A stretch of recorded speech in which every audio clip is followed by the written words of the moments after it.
agreed on doing it the expensive way. Lord knew they could afford it.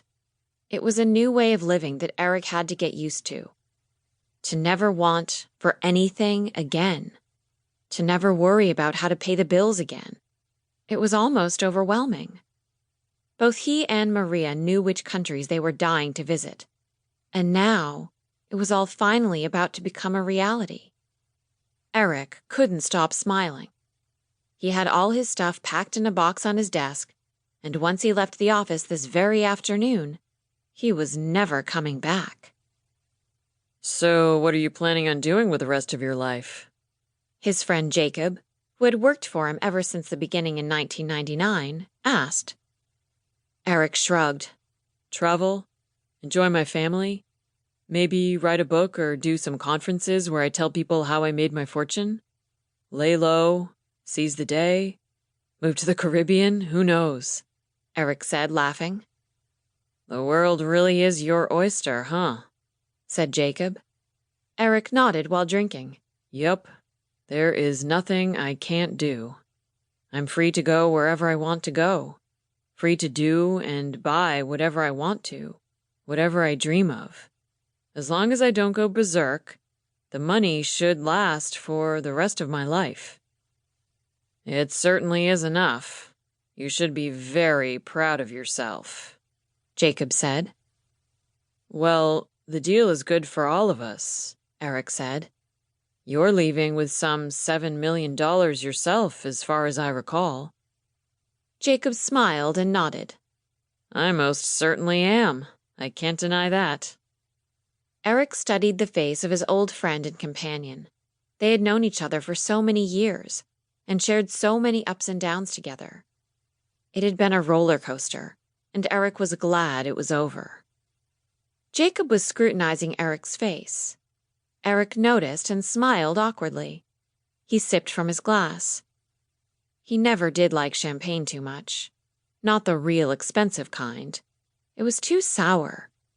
His wife always said he was never going to make a good member of high-class society. Eric didn't mind that. You got so serious all of a sudden, Jacob said. You're not having second thoughts, are you? Eric forced a smile again. About the sale? No, of course not. This is the best for everybody. That's not what I meant, and you know it, Jacob replied seriously. Eric avoided his friend's eyes. They both knew perfectly well what he was talking about. It had been on Eric's mind a lot lately. It tore at him and made it hard to really enjoy this day. He couldn't tell Jacob, but he had started to doubt if he was ever going to be able to be really happy, to enjoy this money and his freedom fully, if he had to carry this secret around with him.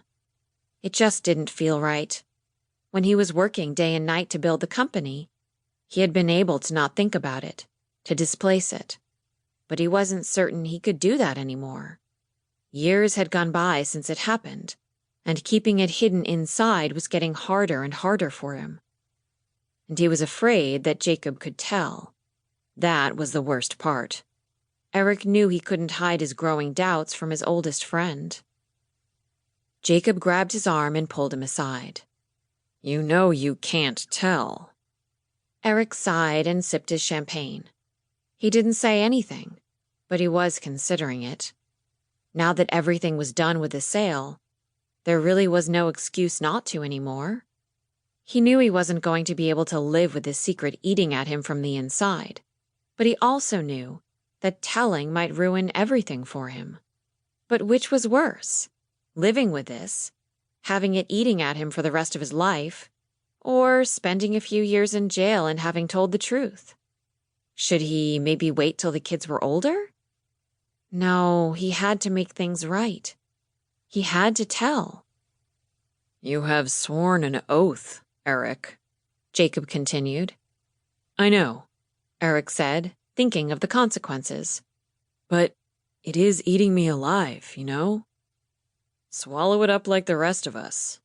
It'll get easier with age. Think about the money and the life you're about to have. You can't say anything. Do you hear me? You just